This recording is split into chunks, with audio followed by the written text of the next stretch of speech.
ആരാധന. ഫിലിപ്പിയർ 4:6 ഒന്നിനെക്കുറിച്ചും ആകുലരാകേണ്ട, പ്രാർത്ഥനയിലൂടെയും അപേക്ഷയിലൂടെയും കൃതജ്ഞതാസ്തോത്രങ്ങളോടെ നിങ്ങളുടെ യാചനകൾ ദൈവസന്നിധിയിൽ അർപ്പിക്കുവിൻ. അപ്പോൾ നമ്മുടെ എല്ലാ ധാരണയെയും അതിലംഘിക്കുന്ന ദൈവത്തിന്റെ സമാധാനം നിങ്ങളുടെ ഹൃദയങ്ങളെയും ചിന്തകളെയും യേശുക്രിസ്തുവിൽ കാത്തുകൊള്ളും. അപ്പൊ ദൈവത്തിന്റെ സമാധാനം എന്നവിടെ പറയുമ്പോഴേ ശരിക്കും പറഞ്ഞ സമാധാനം fruit of the Holy Spirit ആണ്. ദൈവത്തിന്റെ പരിശുദ്ധാത്മാവ് തന്നെ എൻ്റെ അർത്ഥം. സമാധാനം അവിടെ fruit of the Holy Spirit ആണ്, പരിശുദ്ധാത്മാവിന്റെ ഫലങ്ങൾ. 5:19 ഹല്ലേലൂയ ഹല്ലേലൂയ ഹല്ലേലൂയ ആരാധന ഹല്ലേലൂയ ഹല്ലേലൂയ ഹല്ലേലൂയ ആരാധന ആരാധന ഹല്ലേലൂയ ഹല്ലേലൂയ. ഗലാത്യ 5:22 എന്നാൽ ആത്മാവിന്റെ ഫലങ്ങൾ സ്നേഹം, ആനന്ദം, സമാധാനം, ക്ഷമ, ദയ, നന്മ, വിശ്വസ്തത, സൗമ്യത, ആത്മസംയമനം ഇവയാണ്. ഇതാണ് ഉടമ്പടിയുടെ ഫലങ്ങൾ എന്ന് പറയുന്നത്. ഇത് ഉടമ്പടി ഫലങ്ങളോട് കണക്റ്റഡ് ആണ്. അതായത് ഉടമ്പടി എടുക്കുന്ന ആള് പിന്നെ ഒന്നിനെക്കുറിച്ച് ഉത്കണ്ഠപ്പെടരുത്. അതാണ് ഫിലിപ്പിയർ 4:6 പറയണത്. ഉടമ്പടി എടുക്കുന്നവർ ഉടമ്പടി ദൈവമായിട്ട് ബയലാറ്ററൽ എഗ്രിമെൻ്റ് ആയില്ലേ. അതാണ് ചിലർ പറഞ്ഞു, ഞാൻ ഉടമ്പടി എടുത്തപ്പോൾ തന്നെ എനിക്ക് ധൈര്യം തോന്നിയെന്ന് പറഞ്ഞില്ലേ. ധൈര്യം മാത്രമല്ല, സമാധാനം തോന്നും. ധൈര്യവും സമാധാനവും ആരുടെ, അതായത് ഗലാത്യർ 5:22 അനുസരിച്ചുകൊണ്ട് ധൈര്യവും സമാധാനവും പരിശുദ്ധാത്മാവിൻ്റെ ഫലമാണ്. That means when you have taken the covenant you feel the Holy Spirit, that means it is given to you. അതായത് നീ പരിശുദ്ധാത്മാവിനെ ഉടമ്പടി എടുക്കുമ്പോൾ തന്നെ നിങ്ങൾക്ക് ധൈര്യമോ സമാധാനം തോന്നിയാൽ യു ആർ ഇൻസ്പിരിറ്റഡ്, നിങ്ങൾ സ്പിരിറ്റിലായെന്ന അർത്ഥം. കാര്യം എന്താ, പിന്നെ എന്താ പ്രശ്നം? പിന്നെ ദൈവം എന്താ വചനം പറയുന്നത് എന്താണ്? നിങ്ങൾ ഒന്നിനേക്ക് ഫിലിപ്പിയർ 4:19 ഗലാത്യർ 5:22 പറയും, നിങ്ങൾ ഒന്നിനെക്കുറിച്ചും പിന്നെ ഉത്കണ്ഠപ്പെടേണ്ട ആവശ്യമില്ല. പിന്നെ എന്താ കാരണത്? എപ്പോഴും സന്തോഷത്തോടെ ഇരിക്കണം. പിന്നെ എന്താണ്? ഇടതടവില്ലാതെ പ്രാർത്ഥിക്കണം. പിന്നെ എന്താ പറയണത്? എല്ലാ കാര്യങ്ങളും ഓർത്തുകൊണ്ടും കൃതജ്ഞത പ്രകാശിപ്പിക്കണം. അപ്പോൾ ദൈവം കാര്യങ്ങൾ, നല്ല കാര്യങ്ങളും മോശ കാര്യങ്ങളും തിരിച്ചിട്ടില്ല. ഇപ്പം ഞാൻ ഇന്ന് കുർബാനയ്ക്ക് പറഞ്ഞില്ലേ ഇല്ല, ഇപ്പോൾ ഞാൻ നിങ്ങളോട് പറയുന്നു, എൻ്റെ മെഡിക്കൽ റിപ്പോർട്ട് ഉണ്ടാണ്, സിവിയർ കിഡ്നി പേഷ്യൻ്റ് എന്നാണ് എൻ്റെ മെഡിക്കൽ റിപ്പോർട്ട്. എത്ര കൊല്ലമായി? കുറേ കൊല്ലമായി. ഇത് ഞാൻ സുന്ദരമായിട്ട് കർത്താവിൻ്റെ വേല ചെയ്യുന്നുണ്ട്. ഒരു 200 പേരെ വെച്ച് ഒരു ദിവസം കാണുന്നുണ്ട്.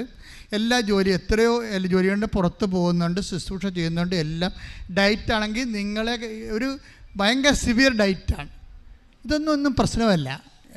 അതായത് നമ്മൾ പരിശുദ്ധാത്മാവ് നിറയുമ്പോൾ ഉണ്ടാകുന്നൊരു വിഷയം, എപ്പോഴും സന്തോഷിക്കുക, ഇടതവില്ലാതെ പ്രാർത്ഥിക്കുക, എല്ലാ കാര്യങ്ങളെ ഓർത്തുകൊണ്ട് കൃതജ്ഞത, നമ്മുടെ രോഗങ്ങളെ ഓർത്തുകൊണ്ടും കൃതജ്ഞത പ്രകാശിപ്പിക്കണം. ബൈബിൾ മാത്രമേ അങ്ങനെ പറയത്തുള്ളൂ. കാര്യം ബൈബിള് സത്യവേദ പുസ്തകമല്ലേ, അതുകൊണ്ട് സത്യമേ പറയത്തുള്ളൂ. കാര്യം നിനക്കൊരു പരാജയം വന്നു. ഇപ്പോൾ ആ പരാജയം വന്നാലും, ഇപ്പോൾ ഞാൻ നിങ്ങളോട് പറയുന്നു, ഞാൻ ഒരിക്കൽ പറഞ്ഞില്ലേ, കോവിഡ് വന്ന് ഈ കിഡ്നി രോഗമുള്ള എനിക്ക് കോവിഡും തന്ന്, ഇതെല്ലാം എനിക്ക് പ്രത്യക്ഷപ്പെട്ട അമ്മയുടെ അടുത്ത് നിന്നാണ് ഞാൻ ജോലി ചെയ്യണത്. അപ്പോൾ ഈ ജോലി ചെയ്യുമ്പോൾ എന്നെ ഇതിൽ നിന്നൊക്കെ മാറ്റണമെന്ന് ഞാൻ പറയത്തില്ല. എന്താ കാര്യം? ഞാൻ വിശ്വസിക്കുകയും സ്നേഹിക്കുകയും പ്രഖ്യാപിക്കുകയും പ്രത്യാശിക്കുകയും ചെയ്യുന്നത് കുരിശുരൂപത്തിലാണ്. അപ്പോൾ അതിൻ്റെ ഒരു പങ്കാളിക്ക് മാത്രമേ കുരിശിനെ പ്രഘോഷിക്കാൻ പറ്റത്തുള്ളൂ. മാറിയുന്നതുകൊണ്ട് നമുക്ക് ചെയ്യാൻ പറ്റത്തില്ല. അത് കൂലിവേലക്കാരനാകും. ഞാൻ കൂലിവേലക്കാരനല്ല, ഞാൻ സ്വന്തമായിട്ട് വീട്ടുകാരനായിട്ടാണ് സുവിശേഷ വേല ചെയ്യണത്. അതെനിക്ക് ബോധ്യമുള്ളത് കൊണ്ട് കിട്ടുന്ന പീഡാനുഭവങ്ങൾ ഓർത്ത് ഞാൻ വിഷമിക്കുന്നില്ല. പക്ഷേ ഞങ്ങൾ സമർപ്പിക്കും എന്നാൽ പറ്റും? ബലഹീനതയിലാണ് ദൈവത്തിൻ്റെ ശക്തി പ്രവർത്തിക്കണത്. ക്ലിയർ അല്ലേ? അത് പൗലോസ്, അതാണ് we are following apostolic spirituality. Apostolic spirituality ഒരു കുഴപ്പമുണ്ട്, അത് മരിയനല്ലെന്ന് മാത്രമേ ഉള്ളൂ. പക്ഷേ കൃപാസനം ഫോളോ ചെയ്യണത് അപ്പോസ്റ്റലിക് സ്പിരിച്വാലിറ്റി ഫ്രം മരിയൻ സ്പിരിച്വാലിറ്റിയാണ്. കാര്യം അപ്പോസ്റ്റലന്മാർക്കില്ലാതിരുന്ന ഒരു കൃപയുള്ളത്. അവർക്ക് മരിയനെക്കുറിച്ച് അത്രയും പിടിപാടില്ലായിരുന്നു. മരിയൻ റെഫറൻസ് കുറവല്ലേ, നടപടി പുസ്തകങ്ങളൊക്കെ മരിയൻ റെഫറൻസ് കുറവാണ്. ആ അപ്പോസ്റ്റലിക് സ്പിരിച്വാലിറ്റിയുടെ കൂടെയാണ് അപ്രതിരോധ്യമായ മരിയൻ സ്പിരിച്വാലിറ്റി കൂടി വരുമ്പോഴാണ് ഉടമ്പടി നിന്ന് ജ്വലിക്കണത്. ഈ ആത്മഹത്യ ചെയ്യാൻ വേണ്ട സ്ത്രീക്ക് എന്താ സംഭവിച്ചിരിക്കുന്നത്? പിന്നീട് അവരിവിടെ വന്ന് ഉടമ്പടി എടുത്തപ്പോൾ തന്നെ അമ്മ എന്താ ചെയ്തിരിക്കുന്നത്? അമ്മ പതുക്കെ അവൻ്റെ മക്കളെല്ലാം സെറ്റ് ചെയ്ത് കൊടുക്കുന്നുണ്ട്. വിത്തിൻ നോ ടൈം 3 മാസത്തിനുള്ളിൽ അവർ പഴയ പവറിലേക്ക് തിരിച്ചു വരും, പഴയ പവറിലേക്ക്. അപ്പം നീ ഒന്നും നഷ്ടപ്പെട്ടു പോയി, തകർന്നു പോയി എന്ന് പറയരുത്. നീ എന്ത് നഷ്ടപ്പെട്ടാലും നിൻ്റെ കയ്യിൽ നിന്ന് ഈശോയും അമ്മയും പോകാതിരുന്നാൽ മതി. അപ്പോൾ പരിശുദ്ധാത്മാവ് നിത്യം കുടികൊള്ളുകയും ചെയ്യും. പിന്നെ എന്താ അവർ പറഞ്ഞ കാര്യം എന്താ? എനിക്കൊരു മണ്ടത്തരം പറ്റിപ്പോയെന്ന് പറഞ്ഞല്ല. എൻ്റെ അർത്ഥം എന്താണ്? നമ്മളെ ഫിലിപ്പിയർ വായിച്ചില്ലേ? എന്താണ് ഫിലിപ്പിയർ 4:6 വായിച്ചില്ലേ? എന്താ വായിച്ചത്? എപ്പോഴും സന്തോഷത്തോടെ ഇരിക്കുവാൻ, പിന്നെ എന്താണ്? ഇടതടവില്ലാതെ പ്രാർത്ഥിക്കുവാൻ, എല്ലാ കാര്യങ്ങളും ഓർത്തുകൊണ്ട് കൃതജ്ഞ പ്രകാശിപ്പിക്കും. അപ്പം നിങ്ങളുടെ ധാരണകളെ അതിലേക്കിക്കുന്ന ദൈവത്തിൻ്റെ സമാധാനം, ദൈവത്തിൻ്റെ പരിശുദ്ധാത്മാവ് നിങ്ങളുടെ ചിന്തകളെ, ഹൃദയത്തെയും കർത്താവ് യേശുക്രിസ്തുവിൽ കാത്തുകൊള്ളും. അപ്പം നമ്മുടെ ചിന്തയ്ക്കും അതുപോലെ തന്നെ നമ്മളുടെ ചിന്തയ്ക്കും നമ്മുടെ ഹൃദയത്തിനും 2 ഫാക്കൽറ്റിക്കും ദൈവത്തിൻ്റെ സംരക്ഷണം വേണം. അതുകൊണ്ടാണ് നിങ്ങളുടെ സ്പിരിറ്റ് ഡീവിയേറ്റ് ചെയ്യുമെന്ന് പറയരുത്. ഉടമ്പടി എടുത്തിട്ട്, ഇപ്പോൾ ഉടമ്പടി എടുക്കുമ്പോൾ നിങ്ങൾ നാളെ ആത്മാവിൽ എടുത്തിട്ട് വീട്ടിൽ ചേരുമ്പോൾ കടക്കാരെ കാണുമ്പോൾ നിങ്ങൾ വേറെ ഒരു അരൂപി ഉണ്ടാക്കരുത്. മേടിക്കാമെങ്കിൽ മേടിക്കടാ, നിന്റെ തന്തോട് മേടിക്കടാ എന്നൊക്കെ പറഞ്ഞാൽ പണിയാവും. മനസ്സിലായി? ഉടമ്പടിക്കൊരു ജീവിത രീതിയുണ്ട്. ഉടമ്പടി ദാഠ്യത്തിൻ്റെയും തോന്നിവാസത്തിൻ്റെയും അരൂപിയല്ല നിങ്ങൾ സ്വീകരിച്ചത്. എന്തിൻ്റെ അരൂപിയാണെന്ന് പറയും. റോമ 8:15 നിങ്ങളെ വീണ്ടും ഭയത്തിലേക്ക് നയിക്കുന്ന അടിമത്തത്തിന്റെ ആത്മാവിനെയല്ല മറിച്ച് പുത്രസ്വീകാര്യത്തിന്റെ ആത്മാവിനെയാണ് നിങ്ങൾ കൈക്കൊണ്ടിരിക്കുന്നത്. കൈക്കൊണ്ടിരിക്കുന്ന ആത്മാവ് എന്താണെന്ന് അറിയണം. അല്ല ദേഷ്യത്തിൻ്റെയും അതുപോലെ തന്നെ അശുദ്ധിയുടെയും അടിമത്തത്തിൻ്റെ ആത്മാവിനെയല്ല. ഉടമ്പടി എടുത്തു കഴിയുമ്പോൾ ആ വിശുദ്ധ ജീവിതം തുടരുകയാണ് നമ്മൾ. പിന്നെ എന്ത് കടക്കാരും, ഇപ്പോൾ കഴിഞ്ഞ ദിവസങ്ങളിലൊരു സാക്ഷ്യം ഉണ്ടായത് ബേബി മിനി യോഹന്നാൻ, ഡൽഹിയിൽ നിന്ന്. മിനി യോഹന്നാൻ്റെ അവസ്ഥ ഭയങ്കര കഷ്ടമാണ്.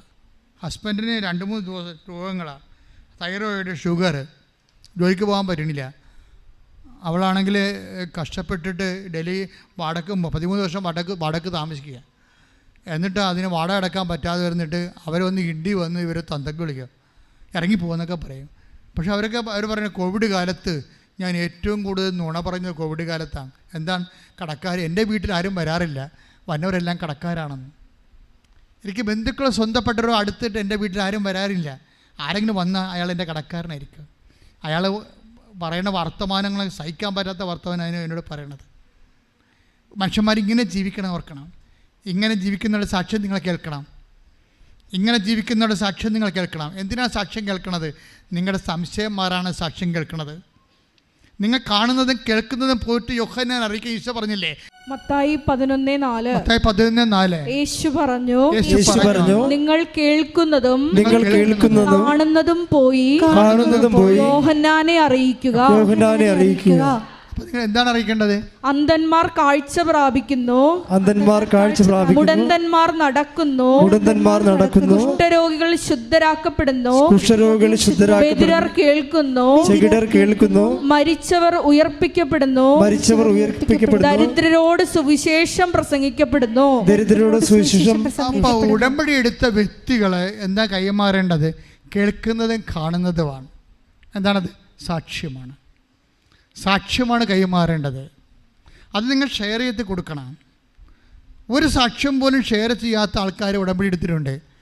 അവർക്ക് 0 റിസൾട്ടാണ്, പറഞ്ഞിട്ട് കാര്യമില്ല. അതുകൊണ്ടാണ് ഞാൻ പറഞ്ഞത് ബുദ്ധിയും ബോധവും ഇല്ലാത്ത വന്ന് ഉടമ്പടി എടുക്കരുതെന്ന് പറഞ്ഞതിൻ്റെ കാര്യം ഇതാണ്.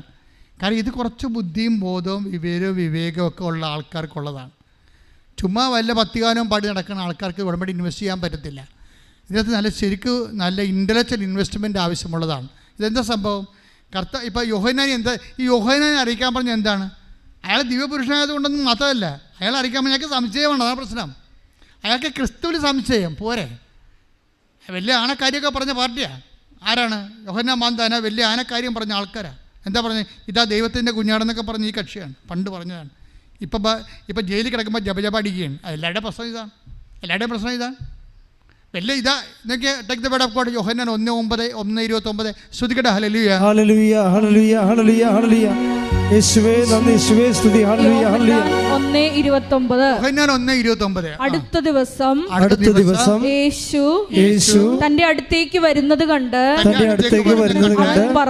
അവൻ പറഞ്ഞു, ഇതാ ലോകത്തിന്റെ പാപം നീക്കുന്ന ദൈവത്തിന്റെ കുഞ്ഞാട്. പോരെ, ഇങ്ങനെ പറഞ്ഞ ആളാണ് യേശു. രക്ഷകനാണെന്ന് പറഞ്ഞ ആളാണ്. ലോകത്തിൻ്റെ പാപങ്ങൾ നീക്കുന്ന ദൈവത്തിൻ്റെ കുഞ്ഞാടിൻ്റെ ബലിയർപ്പണത്തിലൂടെയാണ് യഹൂദൻ്റെ പാപങ്ങൾ മോചിക്കപ്പെട്ടപ്പോൾ അത് മനുഷ്യൻ്റെ കുഞ്ഞാടായിരുന്നു. ഇത് ദൈവത്തിൻ്റെ കുഞ്ഞാടാണ്. മനുഷ്യരാശിയുടെ പാപങ്ങളാണ് മോചിക്കപ്പെടുന്നതെന്ന് ലോകത്തെ പരിചയപ്പെടുത്തി കൊടുത്ത ആളാണ് യോഹന്നാൻ. പക്ഷെ അങ്ങേരെ പിടിച്ച് ജയിലിലിട്ട് കഴിഞ്ഞപ്പോൾ അങ്ങയുടെ വിശ്വാസമൊക്കെ പോയി. എത്ര വലിയ പ്രവാചകനായാലും ഇപ്പോൾ സഹനങ്ങൾ വരുമ്പോൾ വിശ്വാസം പോകും. പിന്നെ നമ്മുടെ കാര്യം പറഞ്ഞിട്ട് കാര്യമുണ്ടോ? അപ്പോൾ മനുഷ്യർക്ക് സംശയം ഉണ്ടാവും. യോഹന്നാന് സംശയം ഉണ്ടായി. ഇത്രയും വലിയ ആകാൻ യോഹന്നാൻ 11:3 എടുത്ത്. മത്തായി 11:3 വരാനിരിക്കുന്നവൻ നീ തന്നെയോ അതോ ഞങ്ങൾ മറ്റൊരുവനെ പ്രതീക്ഷിക്കണമോ? എല്ലാം കളഞ്ഞു കുടിച്ച് വേറെ 0 പോയിന്റായി. ഞാൻ പറഞ്ഞു എണിയും പാമ്പും കളി പോലെ. യോഹന്നാൻ 99 വന്നിരിക്കുകയായിരുന്നു, 98 വന്നിരിക്കുകയായിരുന്നു. ചുമ്മാ ഒരു ജയിലിൽ കൊണ്ട് ഇട്ടപ്പോൾ ഒരു പാമ്പ് കൊത്തി കൊണ്ടുവന്ന് പുള്ളി 2 വെച്ചിരിക്കുകയാണ്. ഇപ്പോൾ യേശുവിനെ പോലും പുള്ളിക്ക് സംശയമാണ്. ഇത് 2 പേരെ പറഞ്ഞു വിട്ടിരിക്കണം ജയിലിൽ. എന്താ ചോദിച്ചിരിക്കണത്?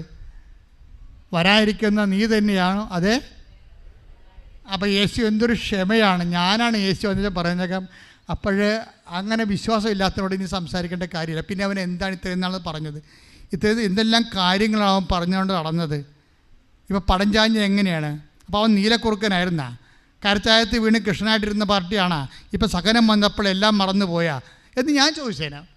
പക്ഷേ ഈശോ ചോദിക്കത്തില്ല. ഈശോ എന്താ പറയണത്? ഈശോ ദൈവികമായ ക്ഷമയും സൗമ്യതയും കൊണ്ട് പറഞ്ഞു, നിങ്ങൾ കാണുന്നത് പോയി യോഹന്നാൻ അറിയിക്കുക, നിങ്ങൾ കേൾക്കുന്നത് പോയി യോഹന്നാൻ അറിയിക്കുക. എന്താണ്? സാക്ഷ്യം പറയാൻ പറഞ്ഞിരിക്കുകയാണ്. അന്തർ കാണുന്നു, ചെകിടർ കേൾക്കുന്നു. അപ്പം നിങ്ങളെന്താ ചെയ്യേണ്ടത്? നിങ്ങൾ കൃപാസനം പത്രം കൊടുക്കുമ്പോഴും നിങ്ങൾ വായ്മൊഴിയായിട്ട് കർത്താവിൻ്റെ അനുഗ്രഹങ്ങളെക്കുറിച്ച് പറയുമ്പോഴും നിങ്ങൾ സംശയമുള്ളവർക്ക് സുവിശേഷം കൊടുക്കുകയാണ്. സംശയമുള്ളവർക്കെതിരെ സുവിശേഷമായി അവന് ബോധ്യമായി വിശ്വാസമായി ദൈവം നിന്നെ അഭിഷേകം ചെയ്തിരിക്കുന്നു. കൈയ്യടിച്ച് കർത്താവിനെ